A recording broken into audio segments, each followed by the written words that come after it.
energy cannot be reused. You can't reuse it. Once you expend it, you can't reuse it. It changes in form. So the energy that you use in thinking and feeling and telling your story creates the reality in your future. So if you don't want to see it in your future, don't entertain it in your now. And so I learned that. I mean, I'm looking back at my life and extrapolating the wisdom. That law of non-resistance is a game changer. Because it's not saying you're accepting anyone's behavior. You're accepting 100% responsibility for yours. And you accept the responsibility for your emotions, for your destiny, for your progress, for your success, prosperity. And a lot of people live entitled lives. Yep. They feel like everyone else is supporting actor or actresses in the unfolding of their life narrative. Teach. Dear Future Wifey. Okay, scripturally, the Bible says your Father has already designed and purposed you. I experienced an invitation of God this morning. So you got to become an elite decision maker. Elite decision maker. He said, because you are one fleshly decision away from losing it all. Etched in my mind is what true submission to Christ looks like. I gotta maintain that secret connection I have with God. I'm so full and don't want to belabor this letter. And I understand how important it is for men to disciple men, because if I didn't have that, I wouldn't be where I am today. I've traded worldly pleasures to live a God-centered life. The encounter I just had, I just need to rest in it. Help us to be considerate, creative, and courageous lovers. I love you. Your future hubby.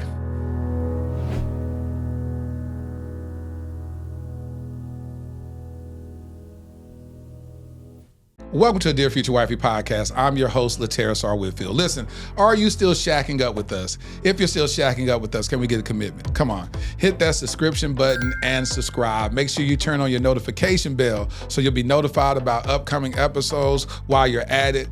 Click on the link in the description, join our mailing list, and go ahead and follow us on Patreon. There's a link in the description. Man, listen, there's certain episodes that really touch my heart before we even start recording, especially when I get an opportunity to sit down, chop it up with my friends. And this powerhouse, y'all know and love her. When y'all saw me last year at End Your Year Strong, y'all kept giving me DMs. I didn't know a lot of my friends knew who this woman was. They kept saying, oh my God, you sat and talked to Dr. Cindy Trimm. Without further ado, welcome to the Dear Future Wifey podcast. My homie, Dr. Cindy Trimm is in the building. It's so good to be here. It's so good to be here. Listen, how do you feel being you? I feel amazing. I'd rather be me than someone else. That's what I'm talking about. I spent 20-something years being me, living with me. And I'm always amazed at what God reveals to me about me that will make a difference in people's lives and in the world. I know why I am because I know who I am. You know why I am because you know who you are. Yes, absolutely. So how long did it take to get to that? Because I mean, like when you were growing up, did you deal with any type of insecurities? Did you come into this woman that you become? It's very interesting when people ask me that question. I think I was born this way. I was just wired to be who I am. Really? A person, yeah. And I've always had empathy since a child, but I've also always been a leader. And I grew up in the same family, obviously, as my 6 siblings. And I was number 6 of 7. So I wasn't the baby to get that sort of babying. And I wasn't the oldest one to get that mentoring and the shaping and the discipline. I wasn't the sick one. I wasn't the needy one. I was Cindy.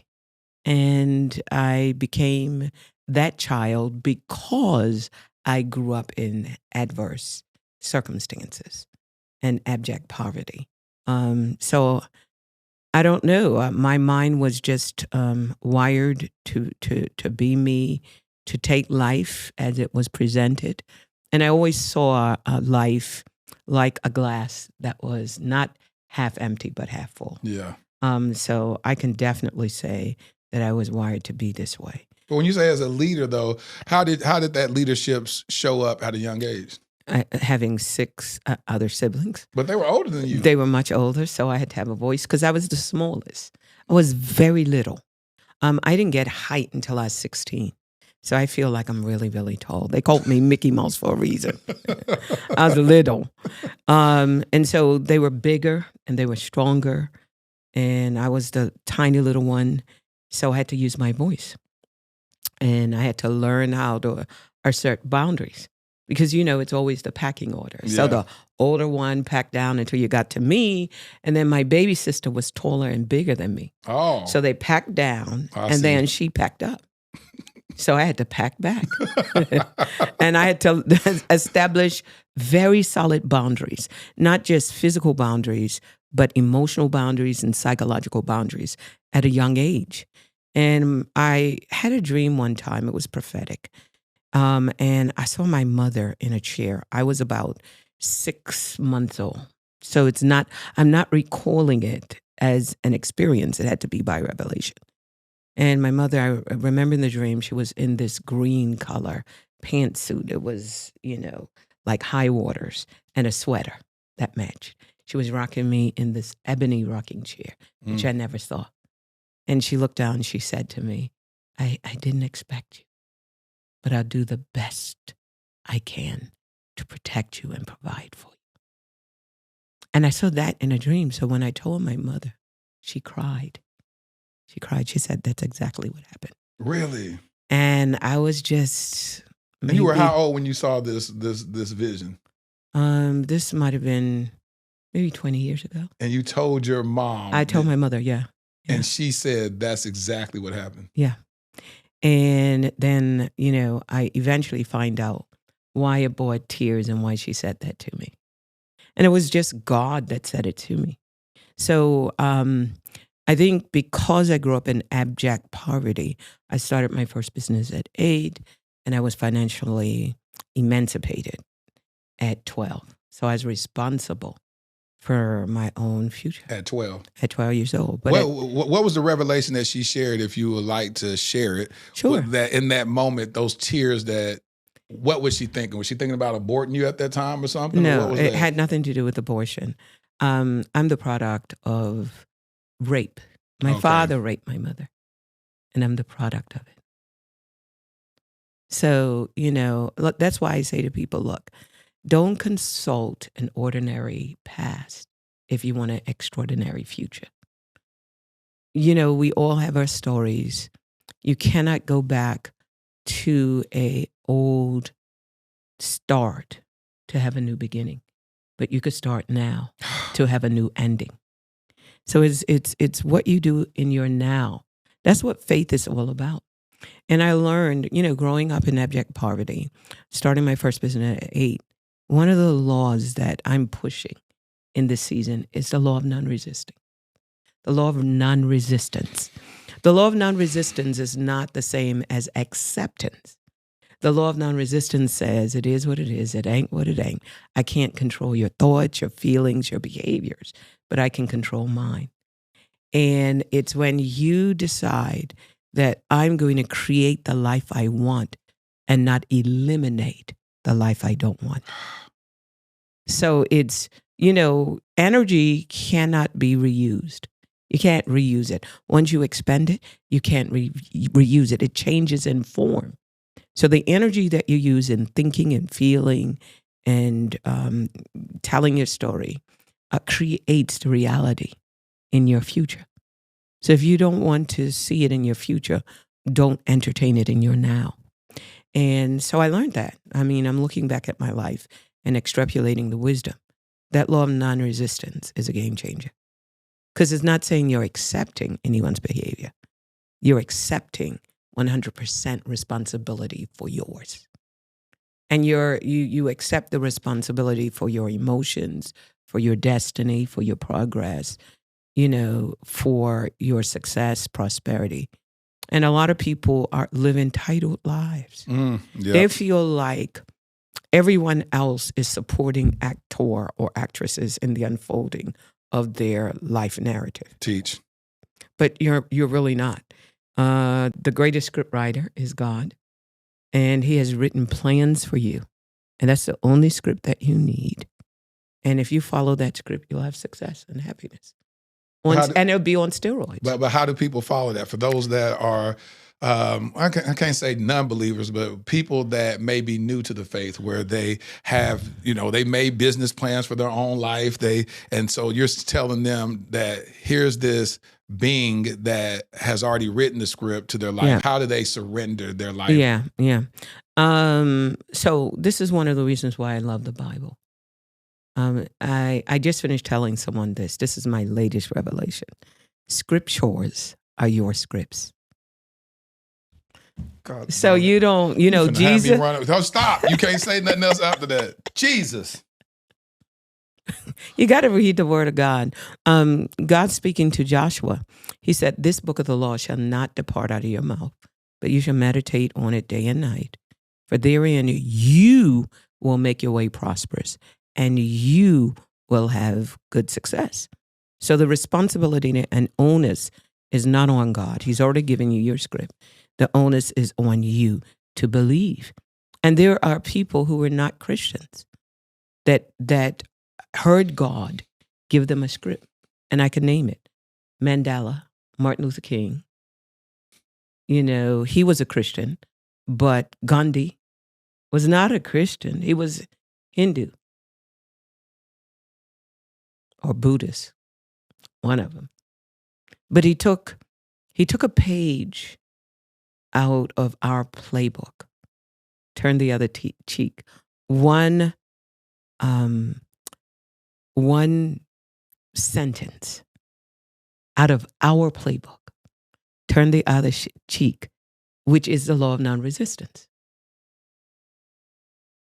Look the other way. Where you're looking at?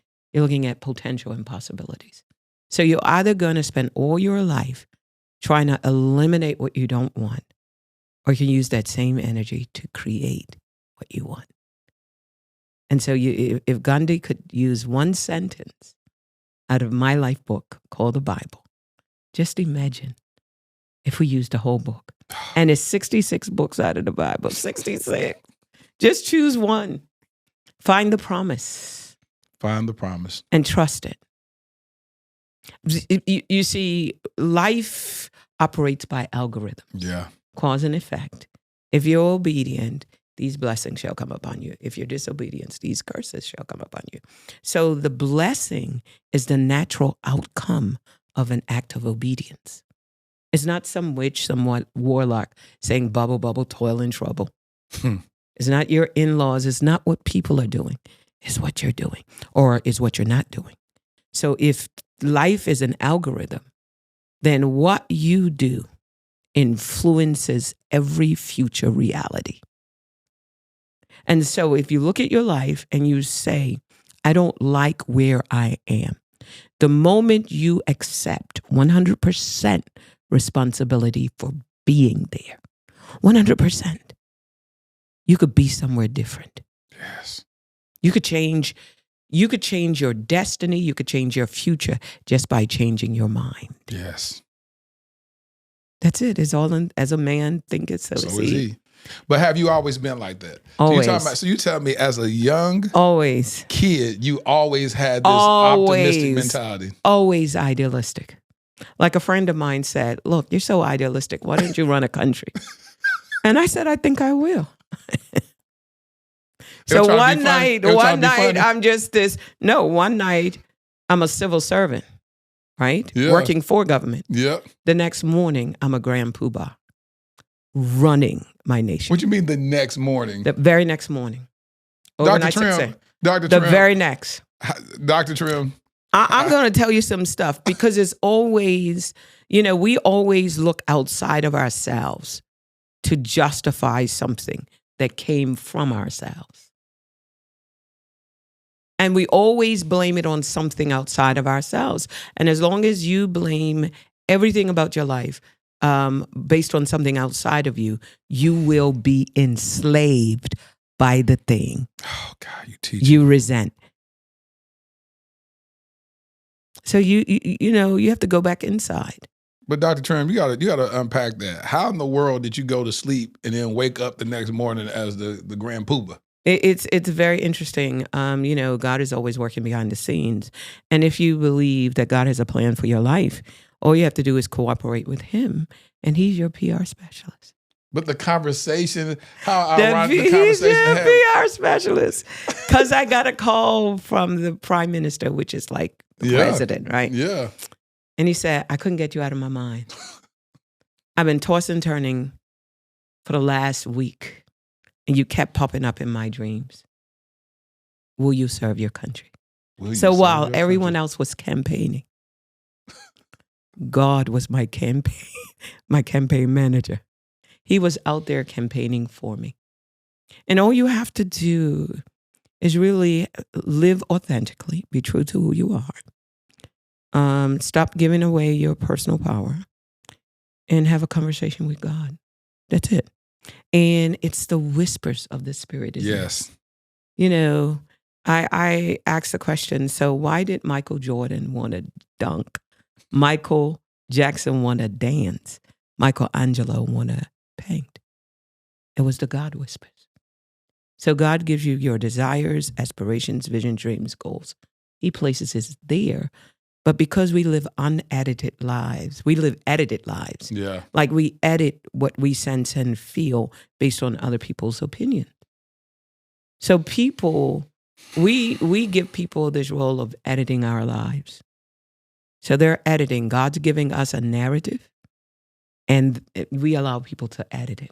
Oh no, you're not supposed to be great. This is Jabez. He's born, right, in the Bible. And his mother said, you're a pain in my behind, and called him Jabez. That's what it means, right? Mm-hmm. And you're a pain at the darkest part of my anatomy. Just imagine your mother rejecting you like that. Naming you that. Yeah, calling you a pain. And every time someone calls your name, because, words have power, presence, prophetic implication, no time, no space, no geographical limitation, right? So these are words, and it's changing the frequency, and it's changing the dynamics around this boy. It's creating this environment, this invisible environment that is driving his destiny. And then he has this conversation with God, the God whispers. And God says, you're bigger than your mother's opinion of you, greater than your community. And here's what I've called you for. And he crafts his prayer along the lines of the revelation that God gave him. And when he's praying this prayer, oh, that thou would bless me indeed. That means God said that I'm going to bless you. That you would enlarge my coast. That is, I can remove the lids and limitations from off of my mind. Before you get enlarged in time, you got to be enlarged in your mind. You got to have the ability to think bigger. And if you would accept the fact that your thoughts brought you here, then you could change your mind to be somewhere other than where you are today. And then it goes on that it may not grieve me. And then the Bible said God granted his prayer. And for those of you that are Christians, that's the prayer of supplication. What? Do you know what God can do with the prayer of supplication? He could change the world. He could change the world just through prayer. And so he prays this prayer. God grants him his prayer or his supplication. And where did he learn how to form that revelation? Is because God uploaded it from his DNA. And the Holy Spirit uploaded it in his mind. And it shows up as maybe a daydream or a desire or prophetic prompting. And why do we want to do what we do? Why did you build? Why do you have this podcast? Because you had God whisper it in your spirit. Yep. And then it didn't just take faith in God. Faith in God is easy. But Romans said, doth thou have faith in God? Have faith also in thyself. Oh, that's good. Do you believe, it's really a part of self-worth and self-discipline, self-identity, self-care, And your self-worth asks you a question. Do you believe that you deserve? And then you put the XY in. That's self-worth. Do you deserve that you are worthy enough to be respected and to be treated right and to be honored?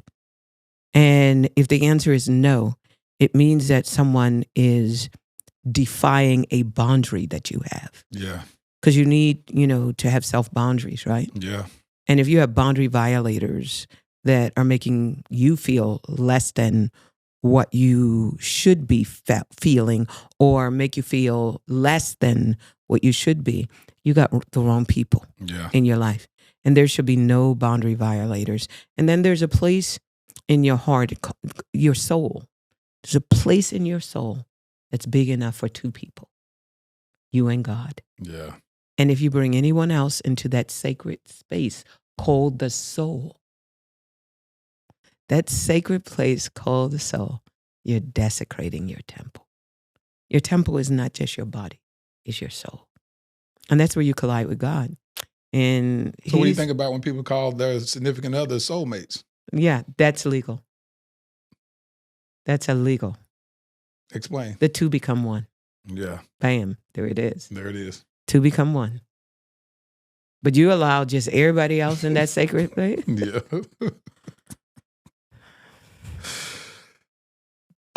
When I tell you, you done messed me up. I forgot that I'm interviewing you. I done went into some worship. I feel like you speaking to me when you start talking about the prayer of Jabez. That was one of the things that I always would write on when I was in sales. And I worked for a telecommunications company. I would write that at the top of my sales sheet, and I would vision cast how many sales I was going to get that day. Another thing that you were talking about allowing other people to edit, or how we try to, for instance, last week I signed a book deal with W Publishing, the imprint for HarperCollins. And they told me, it was interesting because I spoke at their chapel, and my editor, Lisa Joe, she said, I noticed you switch between these two different personalities. She said, when you're reading, you're showing up as a certain way, but then when you stop reading, you just start talking to the audience. That's a whole different Laterius. I want that person. And I was like, well, I feel like when I'm talking to a group of white people, I feel like I got to talk a certain way. And when I write, that's my highest form of communication. So I come off different when I write. And she said, I don't want that. We signed you because we like who you authentically are. We want that. And she said, and don't try to write to try to impress white people. This is a white lady. Don't try to write to impress white people. When you're writing, you're speaking to the reader. So as long as you show up vulnerable and transparent, then they're going to resonate with that. And then the Damon, the publisher, said, Laterius, Mark Twain said, write drunk, edit sober. Mm-hmm. He says, so what I want you to do is just write. Whatever comes out of your heart, just write it. Don't you try to edit it. You just write it, and whatever comes out your heart, write it. And then your editor will come around and say, oh, let's taper this, let's change this. And she said, well, the way I edit is not going to be taking stuff out. It's going to be keep that in, and now let's expound on it. Mm-hmm. And I said, that's beautiful. I said, but you freed me because, like you said, sometimes we try to edit our personality to show up a certain way in certain rooms instead of saying, listen, if you love me, you love me. This is me. If you don't like me, you don't like me. This is me. But I don't want to have to be a chameleon in every different room that I walk in. Yes, you can walk in certain rooms with diplomacy and, have some level of discernment and couth about it, but we shouldn't be going into spaces faking, try to get acceptance from people. That's your authentic self. Yes. So, like I said, life operates by algorithms, right? And one of the algorithms is laws and protocols. And so you're going to embrace that. Right. But it's going to be the authentic you embracing it. It's not going to be your avatar. That part. Because they'll fall in love with your avatar and still not like you. And then you'll walk out, feel unappreciated, feel like you're an imposter, and feel insecure. But one of the things that helped me was to understand what authenticity is all about. Authenticity is you realizing that you're created after the image, after the likeness of God. There it is. And if there's nothing broken with God, There's nothing broken with your authentic self. That's good. And if nothing needs to be fixed with God, nothing needs to be fixed with your authentic self. So if there's an authentic, there's a fake. So when people say, oh, she's fake, I don't have problems with that. If you have a fake self, we just need to find the authentic self, right? And so if you go back to people's avatar, that's how they want people to see them. Yes. And that's who they really are. What if they woke up every single day, unedited, unhinged, uninterrupted, just like God is? Mm-hmm. And, he's the God that changes not. He's the same yesterday, today, and forever. So that means that he's authentic. And if he created you and form you in his image and after his likeness, you could be authentic as well. And you could show up unedited. But, of course, we have to refine gifts, refine talent, refine our thoughts, our opinion. And that's why you have enemies. And that's why you have haters. You don't need everybody to like you. Why? Yeah. Because people that like you want you to feel good about yourself. That's what a friend is. But your enemies and your haters are there to show you gaps. The gaps that are in your life. When you say, that's not who I am and they got me wrong, it is because you got yourself wrong. So be grateful, tell them thank you very much, and go back and fix the gaps. There's a gap between what you display and who you really are. And once you fix it, you'll be fine. Just fix the gap. That's your gift. Adversity is a gift. Rejection is a gift. Poverty is a gift. I mean, I found out that I was a business owner because of poverty. How? I had to find money to eat. I started a business. Oh, you talking about you started a business because... Yeah. You went inside. 8 years old, I've had a business. I'm a businesswoman. At 8 years old. Throw me in a desert with no money and put me amongst the poor and give me 1 year. I could sell your beard back to you. It's growing out of your face. I could sell it right back to you. So at 8 years old, what business did you have? I did two. Number one, I went from house to house to figure out the older people what they needed. Yeah. So I had that business, one of the only courier businesses. And I had a Chevrolet at 8. A what? Chevrolet. Really? Yeah. 2 feet. I shoved one and I laid the other. It's called walking and running. So I used what I had. I had feet. I had feet. So you grew up. Tell the people where you grew up. In Bermuda. In Bermuda, which is a British. Yeah. Which is a British colony. And so you grew up in Bermuda, and it's very wealthy. I know it. Bermuda is like there's so much rich. money there. Yeah. I went there and I didn't realize what's the big business there. It's called gosh, I forgot what it's called. But I didn't know that all these countries, they operate in Bermuda in... It's offshore. Yes. And I was just like, I said, these people come in on the weekdays and then they leave on the weekend back to their territories, but it's just so much money there. So much wealth. And, the thing about an environment and culture shapes mindsets. It shapes your mindset. And the environment either suppresses or it causes expression of your potential. It's one or the other, right? That's good. And so a lot of people, I'll give you an example, Joseph in the Bible. She goes to this fledgling Mesopotamia, made up a lot of villages. And amongst these villages is a village called Egypt. And he goes into this village, and they still would have been a part of Mesopotamia if God hadn't injected his potential into the economy. But because he didn't grow up in the culture, he could defy the odds of the culture. And so even in the economic upturn, you saw him when it was bull, then he was prospering for the country. But then when it was beer, he still was boss. Yeah. He was making boss moves Yep. in an economic downturn Yep. because he wasn't controlled by the prevailing mindsets and paradigms that were there. Yeah. And so one of the things that you have to understand is that culture, if you are around 4, 5, or 6 other people and they're trying to solve the same problem, it creates a culture. Because culture is created when 2 or more people get together, they identify a problem, and they attempt to solve it. And it creates a culture, right? That's good. So, yeah. And then culture is perpetuated through education, Yeah. through sports, through media, through socialization that perpetuates it, right? And this is why with social media, you got to stop taking everyone's opinion and conspiracy theory Yep. as truth. Yep. Opinions and conspiracy theories bind. Yep. Truth liberates. Teach. So you want to be liberated. You got to get your own thoughts, your own feelings, your own opinions. You know? And so that's what I had to do. I had to defy the odds as a young child. So I grew up in church, but I wasn't a Christian. I never gave my heart to the Lord because I didn't know that you had to.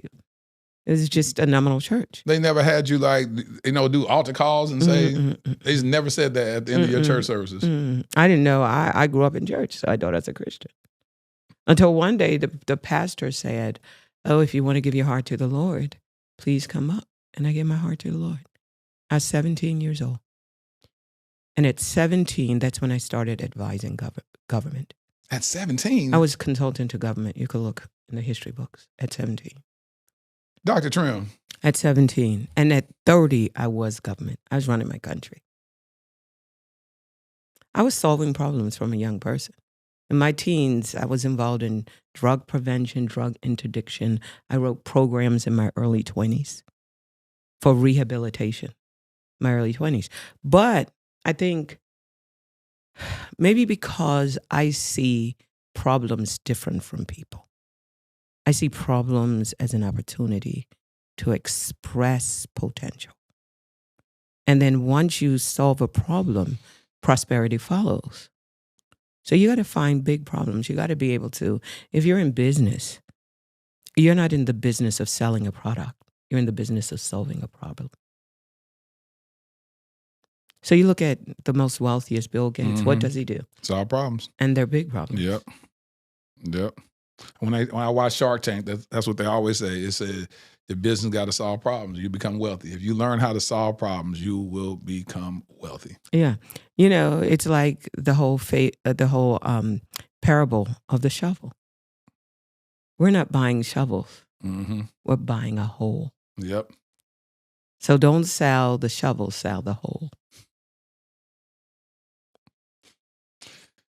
Dr. Trimm, what did it look like dating with this thought process? Like, you got married. Would you say that you got married late in years, or you got married at the time you were supposed to get married? Both.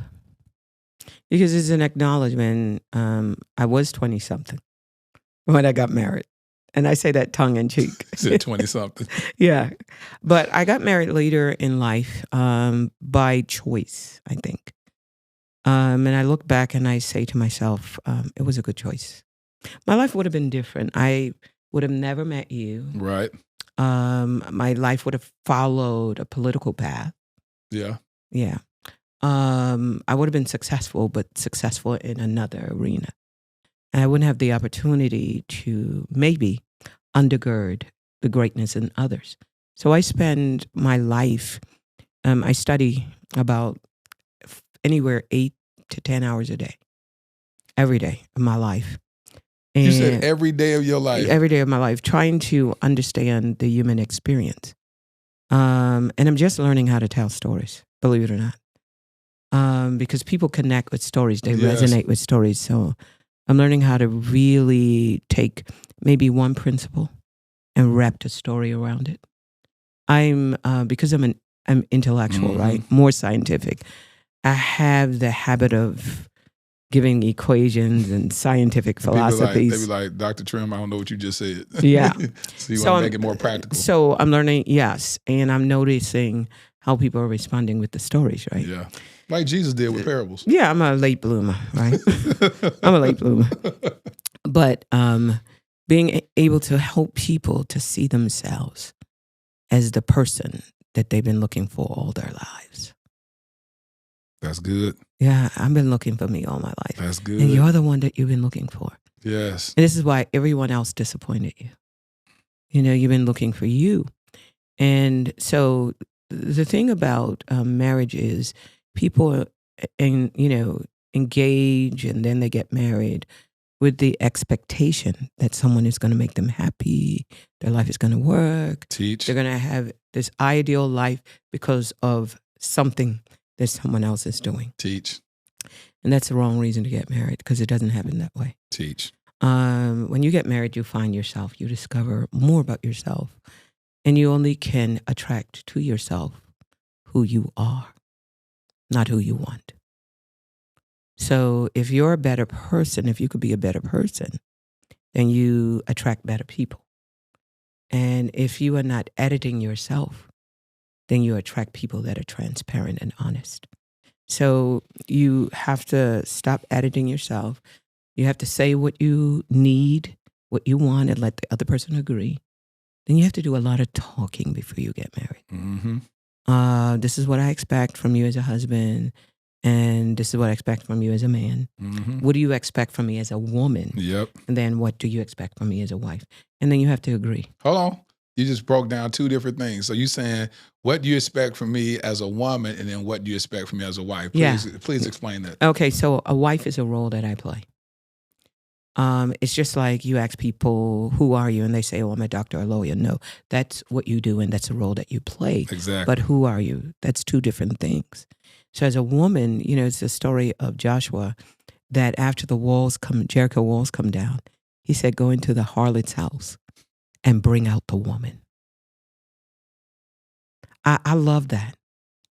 Wow. Don't confuse what she is doing with who she really is. Bring the woman out. So you want to be with a man Dr. Trimm, who knows how to bring the woman out. Dr. Trimm, you got just stop just a little bit. Just take a break. Good Lord. I've never even heard. You read it. Joshua chapter 6. So my role is to bring the man out. I'm not taking care of a little boy in a man's body. I'm telling you I'm not. I'm not bringing a little boy out. I'm bringing a man out. It's in there somewhere. So, when I show up, I don't show up with baggage. I don't have a trunk. I just have a cosmetic case. I just get beautify, put a little lipstick on it. But I'm all woman. Oh my I'm all goodness. woman. So how was dating for you? Fabulous. So you were dating, you was getting flued out, you was hanging out with folks and all that? It was fabulous. Did you reject some proposals along the way? All of them before I met my husband. I mean proposals. And nothing, and it was nothing wrong with them. Right. They were amazing people. They were amazing people. One wanted me, one of them said, okay, when you marry me, you don't have to do all of this work. And that was a turnoff for you. Yeah, Dear John. As soon as he said that, I had to give him my Dear John. He was like, get behind me, Satan. Yeah, because I'm here to undergird leaders and leadership and to acknowledge people's greatness and people's significance and people's relevance and to give them tools to become the next best version of themselves and to make a difference in their family and make a difference as a mother and a father, first in your family, and then in this world, or to overcome life's hiccups, and if you're in a stuttering, just going around over and over, repeating, I can help you to be healed of that life stutter. And, if you had horrible life experiences, to help you to get past that. Because we all have stories. I could tell you some stories growing up that will bring tears to your eyes. But why would I tell you if I want your pity? That will undermine my prosperity. So I reframe my narrative. My father gave me everything that I needed at conception, nothing more, nothing less. Oh my goodness. When I say I'm a product of rape. Oh my but goodness. he gave me the 23 chromosomes. He gave me the 23 chromosomes that I needed. So he gave me everything I needed in life. So I'm grateful to live. I can't take this. Lord It's Jesus. change your narrative. Oh my God, this is so change powerful. your story. We believe the stories we tell ourselves, right? So if you could change the way you look at things and people, Yes. then the way things and people look change. Yes. And it will change how you show up in this life. You're not a victim. You're not entitled to anything but air that you breathe. Everything else you got to work for. You're not entitled to it. You think that just because a tree has been planted by God and it looks like it's growing, that it gets to tap out. So I breathe out carbon monoxide. You better work all night, tree, to photosynthesize all day, all night. Photosynthesize the carbon monoxide that I breathe out and create oxygen. If not, all of us die. You too. Mm-hmm. So we've got to give. Give and it shall be given. What are you bringing to the table? Forget about what the government is bringing, what your husband is bringing, what your wife is bringing, what your mother is bringing, or what they're not bringing. What are you bringing to the table? Give and it shall be given you. It's not the reverse. You don't get and give, you give and then you get. Let me ask you this, Dr. Trimm. In the season, you didn't get married to the age of 60, right? In that season, Now you're telling everybody my age. I thought we were friends. I thought you said that on the episode. I know, but you don't have to reinforce it. I told you I was 20-something. Oh, yeah, 20-something. In your late 20s. In your late 20s, you got married. It was a long 20s. And you got married in your 20s. And so in that season, I know you heard friends and maybe your family, your parents, like, when you gonna get married, baby? When you gonna do this? Were people discouraging you from chasing the calling that's over your life, and they felt like you were putting this calling, this ambition, this God-given mantle over your life ahead of family? Yeah, I remember being in a church and self-appointed prophet was crying. And he said to me, God just spoke to me, and he was crying real tears. And he said that he loves you so much and that you will never get married, and he wants you to himself. And I said to him in the church, everybody was listening, I do not accept that as the word of the Lord for my life. If you're trying to make me feel good, that's not the word of the Lord for my life. I don't accept it. You said that out loud. I said it out loud. I don't accept it. What did he say after that? No, and he was crying even harder. Prophetic manipulation. He was crying even harder. He was anointed, when you're anointed and everything. And he was looking at me, and I was looking straight in his eye. And I told him, I don't accept that. And because I didn't accept that, the surface of my mind was never altered by the words of opinion. That's good. Of someone who did not talk to God about my narrative. You better teach. The scripture says, I come in the volume of the book, it is written of me. Yes. But if you never read one chapter of my life, you better teach. You can't prophesy in my life. So I have very solid boundaries, and that is one of them. You don't get to weigh in. My relationship with God is off limits to the world. Oh, that's good. You don't get to weigh in. I don't care what you feel, what you think. Keep your thoughts and your feelings to yourself. You know why I say it like that? Because most people have thoughts. Yeah. They're not even applying it to their own lives. Teach. They have opinions and suggestions, and they're not even using their own opinions and suggestions. So why do you want to make me the subject of your laboratory experiment? The experiment. They're experimenting with my life. No. What did Medea say? I could do bad by myself. Thank you. I don't need that. So once I have what I call a mastermind, not just a mastermind group, but a success circle of trust. I have a success circle of trust who I pay once a year to sit with me. I pay once a year. I fly them in, put them in a hotel, feed them the best of foods, and we sit down and we talk about my vision. Wow. How long you been doing that? Years. And this is what I feel like I want to do. And they give their perspectives, because that's all I have is perspective. I have my perspective and I have their perspective. Then I thank them. I give them a gift. And then I choose what I want because I've heard from different perspectives. Then I make decisions. So you literally physically surround yourself around wise counsel. Yes. I've never heard anybody say that. I do. And if they don't have proof in their life that their opinions work, they're not at that table. You're not going to tell me how to scale a business if you don't have one. Yeah.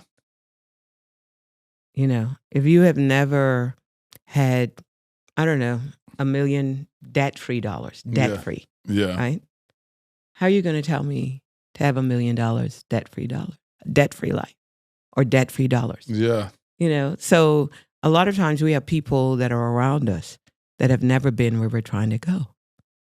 So they're living vicariously through you. Yeah. They can't take you anywhere. How long have you been doing this?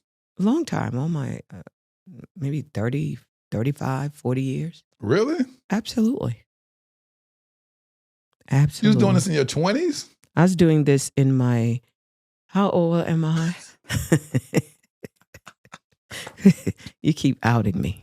My bad. You were doing this, you know, in your teens? But I've always been surrounded by, and I remember a businessman, and he hired me. I was young, and he hired me, and he took me in his office, and he had clips from when I was a little child, and he had clipped it out of the newspaper. Really? He had been following me all my life, and I worked for him. And he taught me about time. I'll give you one principle he taught me. So I called him one day and said, I'm going to be late. And I'm not going to be able to make it at 9 o'clock. I'll get there at 9:15. So he says to me, so what am I going to do with my customers? The ones that come at 9 o'clock, 9:01, 9:02, 9:03, 9:04, until you get there. What am I going to do with those people? Well, I'll make it up at the end of the day. And he said, I'm going to say one more time. If you show up at 9:15, what do I do with all those customers that came between 9 o'clock and 9:15? That's when I learned the value of money. And I understood that every second of every day is pregnant with an opportunity. It's pregnant with an opportunity. To waste your time is to waste your money, your opportunities, your success. It's not just time that you're wasting. This is why the psalmist said, teach me to number my days that I would apply my heart to wisdom. It's application that you're looking for. You can't waste your time. You can't let people waste your time. Because all those opportunities that were attached to that.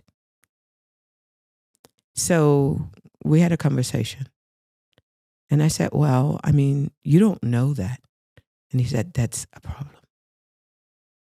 You don't know what opportunities you've missed. You just don't know. And that gave me an understanding of the value of time. And he had no education. Another friend of mine, he dropped out of school, 6th grade. I asked him his wisdom. Multi-millionaire. Never had any cash. Wherever we were together, he was always borrowing. Can I borrow $1? Yeah. Can you lend me $5? Right? You're rich. I said, you're wealthy. You're wealthy. And I asked him a question. You know, what wisdom would you give any business owner? He said, stay off of other people's construction sites. So we had this long conversation. He owned import-export. He owned construction companies. He owned yachts, ferries, hotels. I mean, he was just filthy rich. 6th grade. And we were sitting down, right? And when he told me that, I began to understand that innovation is more powerful than duplication.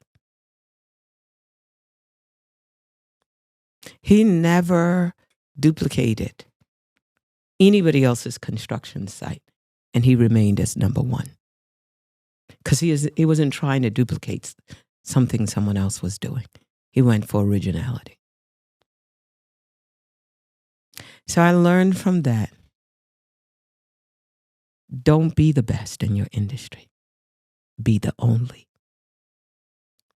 Because if you're the best, you got to compare it with other people. Just be the only. So you want, to answer your question, you want to marry someone that has capacity for your uniqueness. That they're not comparing you with other women or another person. And they have capacity as you grow, because you're growing and you're changing, that they have enough adaptability and flexibility. And likewise, I have to have the same for my husband. Who are you today? And that's the person that I'm going to talk to. I'm not talking to the man that I fell in love with 15 years ago. Who are you today? And then every time we separate and we come back together, I've changed, he's changed. What an awesome adventure. Yes. And you say the biggest adventure you can take is to live. Yeah. And that's fully live the life living. of your dreams. Yeah. Live the life of your dreams. That you know, you can wake up to your dream man and he could wake up to your dream woman every single day. Every single day.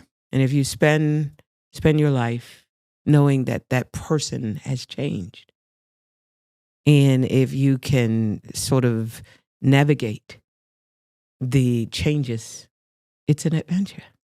Which is interesting because what happens is people say we grew apart. And that means that they didn't take that wisdom of, hey, we get a chance to just navigate this together, and you get a new expression with that person daily. And that's why I think it's so important too, the scripture that says die to yourself daily, because if you're dying daily, then you know, when the Bible says his mercies are new every morning, then you're waking up with that new mercy every morning because you just died. You know what I'm saying? Yeah. And so you get to express that in the love with the person as they continue to evolve. And it's just a beautiful dance that we do through life. And it's true, and it happens every birthday. You're the next iteration of your future self. So, you know, you're born with all the selves you will ever be. You're born with the potential on the inside of you. So you're not becoming something that you're not. You're becoming more of who you always were. Yeah. But you were not old enough to express it. There it is. So you have your birthday. There it is. So your birthday now is the 15th iteration, and then your 16th birthday is your 16th and your 17th. But some people die at 15. So the 15-year-old is still being expressed in the 50-year-old. Teach. Yeah. So you wanna grow. You wanna look at everything as a gift, every problem as a gift. I remember when I relocated to the United States of America, I was already successful. And I was trying to understand the culture, the American culture. I mean, I was educated here, but I had an understanding, but how people actually lived in this environment. And I was asking people, what is the GOP? And they didn't even know that it was Grand Old Party, but they didn't even know what GOP meant. I was like, you live in the States. And then all the immigrants come here and they become successful and wealthy. But there's this algorithm called culture. And people are educated and socialized in this culture. So their paradigm never looks outside of it, right? Mm-hmm. But I came as an outsider. So I had to start from scratch. I had to start all over. Because I was a nobody with no name. And I came from, I had opportunities, I had a name, I had influence. So when I came to the States, I was a nobody, no name, no business, no ministry, no book, no nothing. And right in this culture, right in this environment, I had the opportunity to create the life that I wanted. So the skill that I learned at 8, when I was in poverty, I pulled on that skill. So the United States So was a desert. poverty- It was that desert. Poverty was a gift for me. And I'm always grateful. It's a hard pill to swallow. When I tell people that, what do you mean? What do you mean? Because it brought the potential. That's what I needed to pull potential out of me. Yep. Now, for someone else, they may have a different story, Yeah. right? But it pulled the potential out of me. I look at, Mandela, 27 years as a prisoner. Yep. I liken him to a Moses. Yep. They were both sort of in prison, and a Joseph that was in prison. There's all kinds of prisons, and not all prison has bars. That part. Not all prisons have bars. And so, we all have something that we navigate out of. But if we trust the word of God, all things work together for good to them that love the Lord. All things work together. It's not saying that God endorses all things, but all things work together for good. And I discovered something that is not necessarily the things outside of you and the experiences outside of you. Because some people have horrendous experiences. And I can't justify to be able to say, okay, that had to happen to you so that this can happen. I can't say that. I don't think God is that cruel. People are cruel. Yeah. And we have to remember the human spirit is more powerful than any demonic force. Always remember that. More powerful. Because we're the ones that have legal right here. And so all things that work together may not be the things outside of you. Maybe the things on the inside of you. Like purpose and identity. Those are working together for good. And your assignment and your destiny. All of those are working together for good. And your ideologies and your vision, that works together for good. Because greater is he that is in you than he that is in the world. And what's on the inside of you is far more powerful than any force outside of you. When you came to the United States, what was your vision? Oh, And why did you come here? I If came you're here because thriving in Bermuda. this is bigger. I needed bigger. I was restricted. I grew up in 21 square miles. 21 square miles. Yeah. I seen every tree, every bush, every person. I had to go. Had to go. So I wasn't asking my government, my country, my family. I was getting ready to be married. It was tall, dark, and handsome. So my life would have been vastly different. And the Lord said to me, I'm giving you a choice. You could stay here and be successful. Or you could relocate. And you could start all over. And nobody knows you. Over. You're the grand poobah here. But it's like the story of Hagar. Mm. Or the story of, I don't know, whoever. Mm-hmm.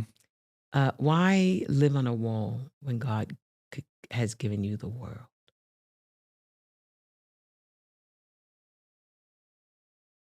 That's the story of Rahab. Yeah. And she lived on the wall so she could see the horizon. She could imagine, this boundless future ahead of her. So she had to dream that one day she would get off the wall. And so, like you have here, the biggest adventure you can take is to live the life of your dreams. Yep. So go back and dream bigger. Your dreams are already too small. That's the fear, though, to know that you've already accomplished a great deal of success. Your name is all through. Everybody knows you in Bermuda. And then you say, I'm going to come to this foreign land and then rebuild my life. So, and then you said you was about to get married. So how did you just... I walked away from everything. I'm going to tell you, because there are two things that kill a dream. Familiarity and comfort. There it is. So familiarity is where your dreams go to die. Yep. And comfort is where your potential is executed at point blank range.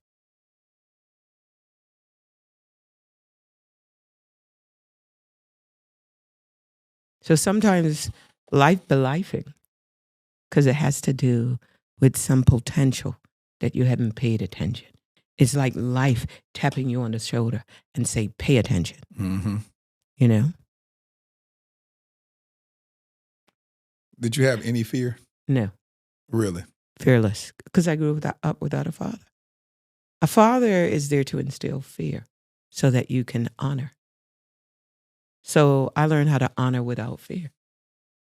So I don't have Dr. Trimm, what did you just say? I don't have 1 ounce of fear in me. The Bible talks about fearing the Lord, right? Yeah. Fear the Lord. The fear of the Lord is the beginning of wisdom. But if that fear is bastardized, so if you have people who are afraid of their own selves living in this world, they will then project that onto you. Yep. Yeah. Mm-hmm. So my father wasn't in the house. So I didn't learn how to fear. I did not learn how to fear. I don't have that part of my wiring is missing. Thank you, Daddy. I tell you, I'm grateful. I don't care how I came in this world. I'm grateful to be living. Did you ever meet him? Yeah. How was that encounter? I tell you 3 stories. My father never gave me anything except the 23 chromosomes, and I'm grateful. They could have been ugly genes, dumb genes, but he didn't do bad. All right. So that's number 1. Then number 2, I remember him coming by once to my house. And so I never really knew him. I used to call this other man Daddy. And he used to wave back at me. Like, I feel so sorry for her. I can't tell her. I'm not her daddy. Hey, Cindy. Hi, Daddy. And my siblings used to say, that is not your daddy. That is not your father. You just keep waving at this man. Yeah. So the next, which became my defining moment, and I tell this story, I called him and I said, I want to go to university. I graduated at 16 and I wanted to go to university. He said, sure, come to my job, 3:00. I'll give you the money. And I went to his job, 3:00, 3:15, 3:30, 4:00, 4:15, 4:30, 4:45. He never showed up. Then his colleague comes at 5:00. He said, oh, I meant to tell you, your father's not here. I had just enough money that I saved up for weeks to get a bus ticket to go there, knowing that I would have money to get back. I lived 5 miles away from his job. And I had to walk that 5 miles. And I sat down with tears in my eyes. And when I looked up, there was my father driving by in his car. He had lied. So there's rejection, abandonment. And I'm 16 now. I can process all of this. You abandoned me and you're doing it again. You rejected me, you're doing it again. That day, with tears streaming down my eyes, blurred vision of things outside. I had 20/20 vision of things inside. Because that day, oh, Lord Jesus, he did not see me, but I saw myself.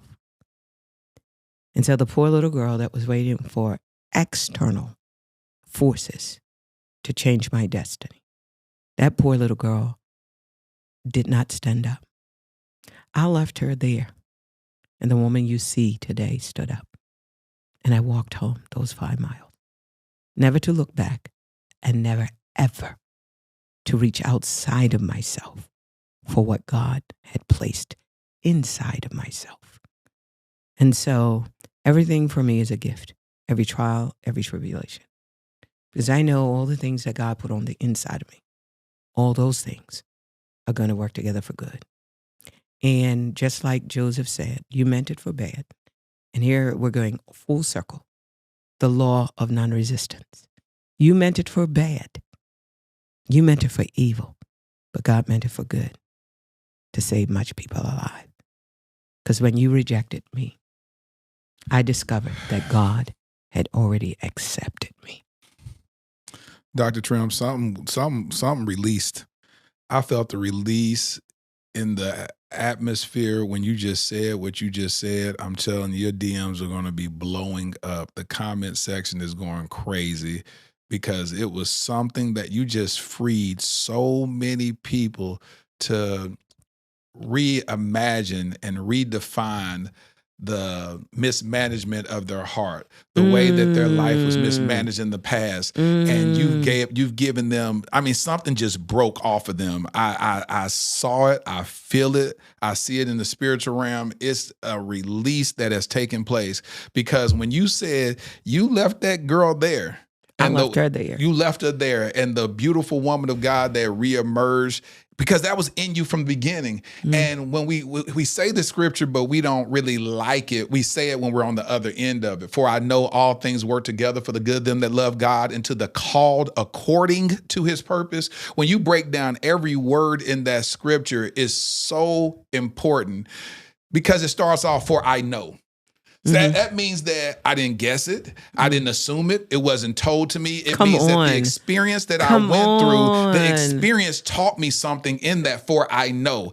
So for I know all things work together. That's somebody that when you go back to the before place, when you arrive at the destiny and you're able to have this 20/20 vision and look back from whence you came, and then you say, for I know all things work together for the good of them that love God and to the called according to his purpose. And the main thing that the devil tries to rob you from is your purpose. He tries to rob you of the knowledge of your purpose, because if he can rob you of that knowledge, then you go around in that wilderness far too long, and you can't go from Egypt to the promised land because you're still wandering. And so when we look at that word wandering, that means that you're moving about without a destination in sight. And so, for I know all things work together. And what's so powerful about what you just said is the fact that you are saying that in that moment when this man, this father figure mismanaged you, God the Father stepped up and said, now I got you, daughter. Oh, now yes. I got you. Now I'm about to take you to your destiny. And that right there, man, let me tell you something. That spoke volumes. God's got you. Oh, That's my it, goodness. the bottom line. And, you know, my greatest challenge as a Christian was to not avoid God, the place. I don't have a better word to use, but to honor him, to be my provider. Yes. That's better. Yes. To honor God as my provider, Yes. because my natural father never provided. That So it part. was very difficult. I had faith for everything. Faith for healing, faith for family, for everything, except that one. And that is to trust God as my provider. Because, you know, if you've been taking care of yourself since 8 years old and you were financially emancipated at 12. And at why 12 were you years old. emancipated at 12? Well, I had a little mouth, respectful mouth. I was very respectful, and I had an amazing way of negotiating terms with my mother. Your mom saying, I ain't got time for this. So my mother always said to me, and I took everything she said literal, Cindy, if you don't want to do something, don't complain. Just say it. So but growing up, you didn't say that. You sure didn't. No, you had to fear mother. Yeah. When I was 12, she said, okay, Cindy, I want you to do so-and-so. And I said to her, Mom, my name is woman. And I've decided that's not what I want to do. She said, fine. This is what women do. Women pay their own bills. Women clean their own clothes. They wash their own clothes. Women clean the house. And she just listed everything that women do. And from today on, you're liberated. You're a woman. That's what she said to you. Mm-hmm. You are a woman. Anything you want, you got to figure out how you're going to pay for it. And what did you think? I said, no, I was just joking. She said, I'm not joking. Really? No. I learned how powerful words are at that woman, at that moment. And so from 12 years old, I've been financially responsible for myself. So where did you go that day? I had to find a job. She didn't kick me out of the house. Okay, I was about to say, did she just put you on the street? No, she's not a cruel She woman. just said you got to take care of everything. She wasn't going to scream or holler or shout. My mother took care of herself from 9. Oh, so she I knew. wasn't that old. Yeah, both Yeah. our parents died. So she knew what was in you. So both of our parents died. So my mother couldn't send me to university, but I sent my mother to university. You did. My mother couldn't put me in a decent house, but I put her in a mansion. That's what I'm talking about. My mother couldn't drive me around. There was no car, but I bought my mother a car. Is she still in Bermuda? My mom just recently went back. Yeah, she's 92. 92. 92 years old. What did that feel like to give your mom like a dream The world. life? Yeah. It felt great. Yeah. And, I think because I understand what it means to struggle. Mm-hmm. So one of the things I've done today is out of my own pocket. This is not out of ministry, out of my own pocket. Out of ministry, we adopt cities. Out of my own pocket, I take care of 10 families, single parent and elders, out of my own pocket. They don't have to call me every single month. Every single month. I went to one of the elderlies. She showed me around her little apartment. It was slightly bigger than this. She was so proud of it. And she opened up her refrigerator. She had one can of carnation cream. Yep. Opened up her cabinets. There was nothing in there. Absolutely nothing. Nothing. You talking about back in Bermuda? Or here? No, here. In the United Nothing. States? Nothing. I take care of her. Just recently, she didn't want to tell me. I found out from her son that she didn't have a refrigerator. So no food and no refrigerator, at least if you had a refrigerator. So I just bought her a refrigerator and check on her. And I do that for another elderly. That's good. And I do it for 8 other single parents. So while other people really are adopting children and animals, I adopt cities.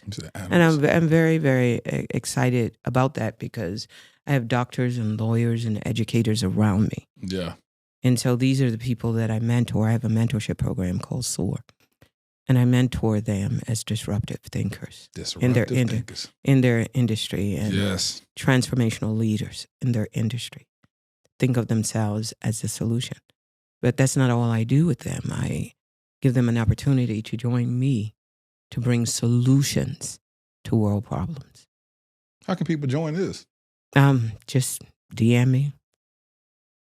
And, people who know that their lives need to go to the next. Yeah. Then I have a coaching program, and then I have SOAR, which is the mentorship program. And then we have Andrew Year Strong. Yes. We're going to talk about that real quick, but I want to talk about this prayer thing. People, so you have this viral videos, and there's plenty of them. What made you become such a prayer warrior, an intercessor? Where did that come in your life to where people tell me, before I ever met you, people had told me about this amazing woman that they would just have your prayers going and they'll go to sleep at night. And I'm like, what? He said she will pray for hours. She will pray. Where did all that come from? It came from a need. When I came to the United States of America, I didn't set out to be an intercessor or a prayer warrior. But I had needs. And I noticed that when I prayed, things happened. And so I started teaching on prayer. And then someone said, can you write your prayers down? So I wrote a couple of prayers. Then they said, well, I'm going to circulate it. So this is back in the day. Mm-hmm. So they duplicated it, sent it around. Then I started getting requests for the book. There was no book. So I wrote a book and I stapled it. I remember my staff stapling it. It was a blue book, blue and white book. And from the blue and white book, I wrote a second. And that was Rules of Engagement. And after writing the second, then I was picked up. And the rest is history. But it started out me wanting to learn how to pray for myself and then teaching other people. And then just the testimonies and made me feel very, very humble. So in 2025, coming up, I'm doing 52 prayers that I'm going to be releasing. Mm. And they're very targeted in areas because I feel that is my gift to humanity. Yes. And I'm anointed for that. Yes, you are. I'm anointed for that. And when people can pray, I mean, I get a lot of prayer requests and people that call, and the circumstances are dire. And sometimes people are crying and they don't know how to craft a prayer. But I do. It's a gift that God has given me. And it's very targeted. And so I want to give that and leave that as a gift to humanity. So next year we're working on 52 prayers. So they don't have to listen to the same prayer over and over and over and over and over again. 52 prayers. Mm-hmm. Yeah. It's going to be bomb. End your year strong. Yes. I'm so full right now. I don't know what to do. It's like you're just an amazing vessel that God uses to shape humanity into their best version. And that's what I love about you is that, and then people may even think that because of all this acclaim that you have and this success, that you may be this, because I remember this one lady was telling me like, you touched her? You know what I'm saying? They look at you as like some deity or something. I said, Dr. Trimm, so cool. She just, and that's what I love about you is you're so balanced. You're this anointed woman of God, powerhouse, pray and set the captives free, send demons running. But then you just around the way, girl, you're going to laugh, you're going to joke, you just really, really cool. So let me ask you this before we talk about end your year strong. What's made you become so balanced in that? You have to stay balanced. There's 2 words in the Bible that talks about balance. One is meekness, and one is humility. Humility before God and before man is different. Humility says it's a privilege. Humility says it's an honor. That's what humility says. Yes. Humility is not denying that you're great or gifted. That's lying. Because if God has gifted you, you're gifted. Yes. You don't have to lie about that. Yeah. But it's just saying, I'm honored. I'm really honored. And I value you as much as I value myself, right? You've got something to give just like I have something to give. Yeah. But meekness is a word that changed my life. Meekness is not humility. Meekness says, I know where my gifts come from. I know where my greatness come from. I know where my intelligence come from. I know where that comes from. I know where the favor comes from. I know where the opportunity comes from. I know where that come from. And that's meekness. Do you get people that approach you like they touch the hem of your garment that they'll be made whole? Because the way they talk about you to me is like, they look at you as like you're this walking deity or something. I think they honor it. Yeah. I think they honor it. I think they admire it. Yeah. Because they have that in themselves. So if they could just take what they feel about me and just turn the prism, they'll see it in themselves. That's good. Because what we see in others is hidden in ourselves. Teach. And so if we could just turn that, and that's what I'm there for. I'm there just to turn that admiration. So the next day you wake up and you look in the mirror. You encounter someone great. The person that's looking at you is the great person that you've been waiting for all your life. That's good. And if you just have faith in who God made you to be, you are the highest expression of divine genius and intelligence given as a gift to humanity for such a time as this. And if you could just own that, and if you could show up unedited, uninterrupted, unhinged, walking that out, you'll be as powerful as my mother was. Nobody knows her name, but she raised 7 powerful children, single-handedly. She was a serial entrepreneur, never begged. She taught me faith. If you don't have it now, that's no indication that God won't provide it tomorrow. But if you don't have it now, you don't need it now.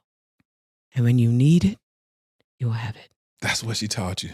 And she taught us, you give, and she made us volunteer. We volunteered with the church. We had to, every Sunday before we went to Sunday school, we had to do a kind act, a kind deed. We had to. And she always, you are not a beggar. You are not a beggar. There's nothing wrong with your life. You are not a beggar. She protected us. She protected us. So what should people expect from End Your Year Strong this year? Well, you were with us last year, and It was amazing. I still think about it. People still write in. It was so fun. Yeah. So this year, End Your Year Strong, the 6th and 7th of December, we're going to have conversations like this. Yes. We're going to have speakers that are going to pour into you. Name some of the speakers. Yeah, businessmen, businesswomen that are going to be coming. Those of you that are leaders, those of you that want just and need just a little bit more. Yeah. End Your Year Strong is there. It's a prophetic conference. It's going to talk to you about what you should be doing in 2025, what you should be looking at. And I'm going to be talking about what 2030 is going to look like. And I'm going to be talking to businessmen, businesswomen, leaders, those that are in ministry, those that are coming up, those that are Z generation. Millennials are already old. They're already grandparents. My niece is a grandparent and she's a millennial. So we're not just talking to millennials, but Z generation as well as alpha generation. And I'm looking forward to heaven kissing earth and being between those kisses. First of all, I ain't tangible. gonna just slide by what you're talking about. You say you're gonna be speaking about what to look for in 2030. Yeah. Where's the world going to be in 2030? And you should be pitching to world in 2030. Yeah. It's going to be on and popping. Lit 2 fam. days. Listen, Lit Fam, I went last year. This is an amazing thing. I would be there if I wasn't. I'm going to be doing my first wedding. Oh. Yes. And so this couple had emailed me and said, hey, I would love for you to officiate our wedding because our marriage, our dating relationship was brought together watching the Dear Future Wifey podcast. So they flying me out to Puerto Rico to do that. And so I'm excited about that. But I'm telling y'all, Lit Fam, I'm telling you right now, if you want to end your year strong and start 2025, that's, people have these New Year's resolutions or whatnot, and they always, 99% of them fail. But if you start ending your year strong, it's going to give you the boost into 2025 and beyond to be able to. And what I love about Dr. Trimm is it's not like a lot of fluff. It gets straight to the core of the matter. Not only will you be excited spiritually to move in the way you need to move, but it's practical knowledge that is released at that conference in order to give you the tools to navigate whatever the thing that God is calling you to accomplish in your life, period. So it's not just about a yearly thing. It's about your life, the destiny and the purpose that's over your life. And another amazing thing that I love so much about End Your Year Strong is the community of people that come together. Yes. You're going to make friends with people that are going to last a lifetime. And so when you go with a level of expectation that God is going to sit you right next to people that are destiny helpers in your life, people that is going to come alongside of you, and you'll be like, hey, where you live? And what I love so much about it is that God strategically places people, and you'll be like, so you live in Dallas too? And you'll find yourself now having a friend in the city that you came from that you didn't even know was there, or even a relationship with somebody in a whole nother state. And then you're like, I've always wanted to move there. And then now you have somebody that's a destiny helper to help you in the city that you're moving to. And so I love when you're in prophetic spaces like that. And the key is to go there with a level of expectation, because when you're in the space where the prophetic is reigning, God strategically aligns people in your life to take you on to the next level. So yeah, End Your Year Strong. There's going to be a link in the description for you to click on. Get your tickets right now because they will sell out. Get your tickets right now so that you can make this a part of your December. Yep. Yeah. Your next year doesn't have to look like your last year. Tell them what the subject matter, the theme is for this year. Allegiance. And why are you calling it allegiance? We're looking at kingdom and how we should be leading and not being a part of the prevailing culture, but resetting it so that it could look more and more like the kingdom. Let me tell you how prophetic that is. It's interesting that we went through one of the most controversial elections, and then God gave you the forethought to call this End Your Year Strong allegiance. Because who are you, who have you pledged your allegiance to? And so what's so beautiful about that, and that's what I said, it's just prophetic. Just all this stuff is prophetic. And I already know it's going to be something. It's that we can, yeah. That's going to be powerful. Yeah. Because what did you think about when you named it that? Well, I got that title 6 years ago. 6 years ago. So, we had Emergence and a series of others, and this year was Allegiance. And that's what God gave me 6 years ago. Without knowing what the climate of the United States would be in. Not knowing. 2018, he gave that to me. And then, 2019, this is what I want you to call it. 2020, 2021, 2022, and so on. What type of testimonies, before we wrap up, what type of testimonies have you heard coming out of In Your Year Strong? Direction, healing, a resetting, an alignment to things that are misaligned. You have that defibrillator that they put on a person's heart when they have a heart attack. And so they said it's like a defibrillator to their faith. They believe again and they hope again.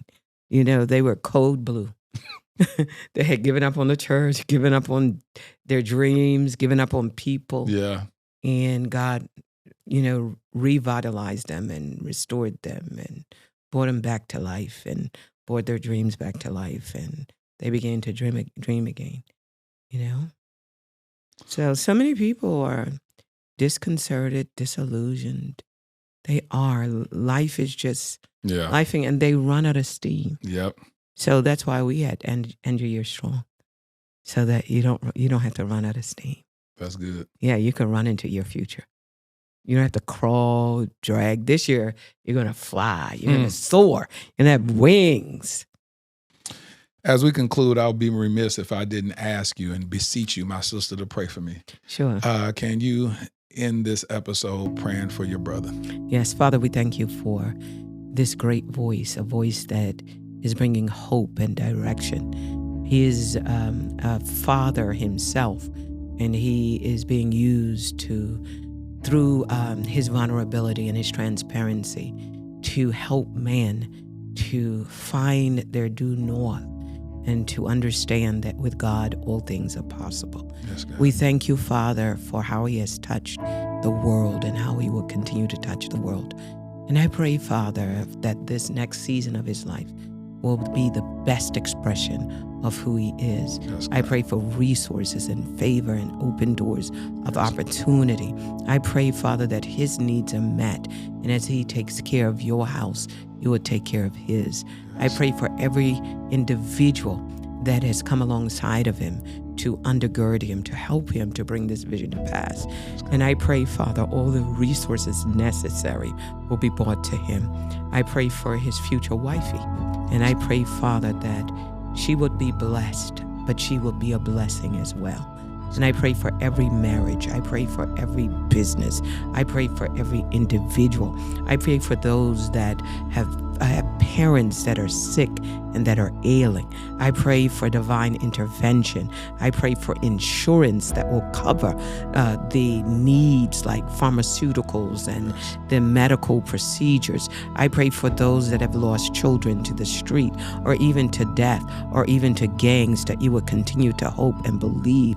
And those that are assigned as evangelists to go into the streets and the prison, into the crack houses and the drug houses, and into the gangs. I pray over those evangelists that they would have a word in season, that they will be able to be used by God to speak life into your children's hearts and minds, even when you can't reach them.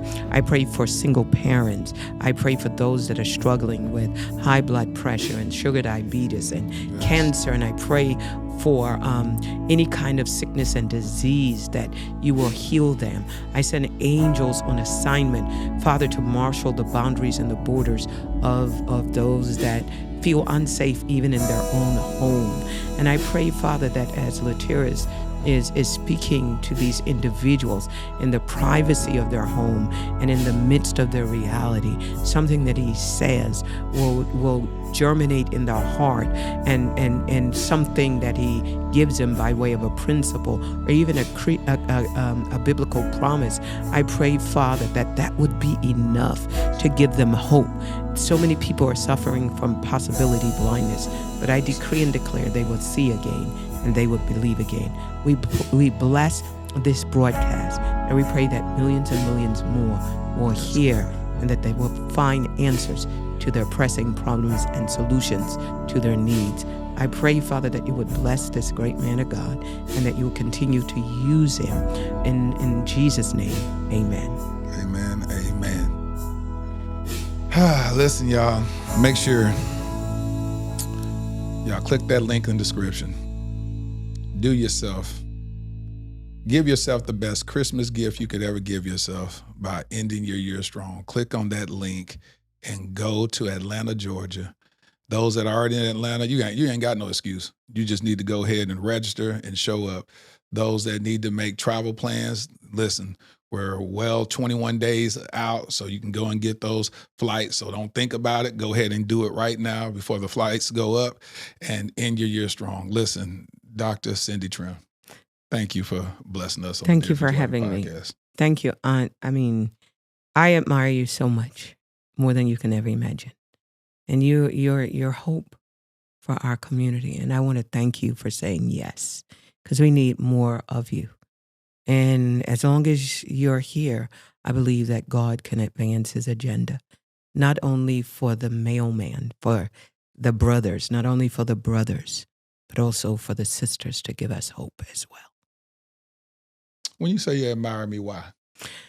Your transparency, your honesty, your integrity, your brilliance, your genius, your openness, your networking ability, your ability to give people opportunity. I believe that God has just made you a genius. You're a genius. And I admire that about you. I admire your courage. I admire the fact that you want to make a difference. I admire the fact that you're pouring all your resources in. And even in the midst of your struggle, you're helping people through their struggle. And you're trying to understand life so that people can understand their life. And you become a mirror of greatness, and you give people hope. And you bring people on that are just as transparent as you, so that as people are telling their story, it resonates with other people who have a story too. And if we got up, it says they can get up too. I admire you because you didn't hide your weakness. You didn't hide your failure. You didn't hide your proclivity. You put it out there on display, and you let us watch you do life in real time. And there's no filter that's there. And that's what I admire about you. We need more of you in this world. You're becoming better for yourself. In so doing, you have taught us a lesson. A better me is a better we, and a better I is a better us. And you're going first. You're a leader. Leaders go first and eat last. And you're going first and you're eating last. That's what I admire about you. And it helps that you're handsome. Thank you very much. Thank you. It woke me out. It took me out the spirit right there. Got into the flesh. Amen. Because I'm about to break down crying. Thank you. I had to come back. Dr. Cindy Trimm, you about to mess me up. Rihanna, cut the camera off. I'm tired. Oh, my God. Oh, Jesus. Thank you. Thank you for having me. Thank you for exposing me to your audience. Really appreciate it. Stay tuned to the end for a letter to my future wifey. Been writing these love letters to you. Ladarian, thrusted suddenly into Child Protective Services in 2015. My nephew, Black, a boy. The likelihood of being adopted outside of kinship, slim to none. Armani, 16 years old, Black, a boy, with 5 years in the foster care system before I even knew his name. The likelihood of ever being adopted, yep, you guessed it, slim to none. While Ladarian and Armani were trying to survive and barely thrive in an overpopulated and underfunded foster care system, I was living my own life, doing well professionally. Having been a single father with a daughter who at that point was doing well in college, it was my time to live my life, right? Wrong. I felt unsettled, tireless, agitated. There are just too many of our Black children stuck in ambiguity and in the limbo of the foster care system. In 2017, I legally adopted my nephew, Ladarian. Fast forward to 2019, I had no ties to this other young king, but I felt God instructed me to adopt him also, and I obeyed. Starting over with parenting should have been enough, right? Working with various foster care and adoption agencies to help bring awareness to the countless young Black kings in the foster care system should have decreased my agitation, right? Joining the board of directors of Advantage Adoption, an organization that helps find permanent adoptive homes for children in foster care, should have led to some type of resolve, right? No, not at all. None of it felt like I had done enough. I now realize that every one of those experiences was laying the fundamental foundation for my life's mission, Kingdom Royale. Kingdom Royale will be a luxury, state-of-the-art home for foster boys. Our first location will be in the Dallas-Fort Worth Metroplex. We will utilize the whole person approach that instills identity, empowers them to advocate for themselves, and enlightens them regarding new perspectives and limitless options that they thought were impossible. Though the young kings will attend the local public schools that are in proximity to Kingdom Royale, our at-home curriculum will broaden their worldview through participating in the arts, attending various cultural events, learning about and engaging in multifaceted discussions about current events and even relevant historical context, introducing them to gardening and landscaping and even caring for our animals on our farm and on-site stables. We just launched our Startup Capital campaign with the goal of raising $2.8 million. Now, why $2.8 million? Well, in 2017, I created a web series in which I performed random acts of kindness for targeting the homeless community. One of the most notable successes was that one of the videos went viral, garnering 28 million views. However, one of my biggest regrets is that I didn't raise a single dollar to help in implementing a more sustainable plan for the homeless community. So throughout the years, with much remorse, I reflected on not maximizing that moment. I knew if at that time, just 10% of the viewers donated $1, we would have raised at least $2.8 million that could have really established long-term support for the homeless community, or at least started a long-term initiative to do so. This is my do-over. This is our new beginning. Together, we can attack this at the root by specifically helping our homeless Black boys who are already disproportionately represented in the American foster care system. I'm Laterras R. Whitfield. I've been nominated for 3 regional Emmys documenting my work with the homeless as well as my personal adoption journey. Despite those accolades, the greatest award for me is truly providing the infrastructure for a transformed life. Visit kingdomroyale.com for more details. Crown a king and make a donation today.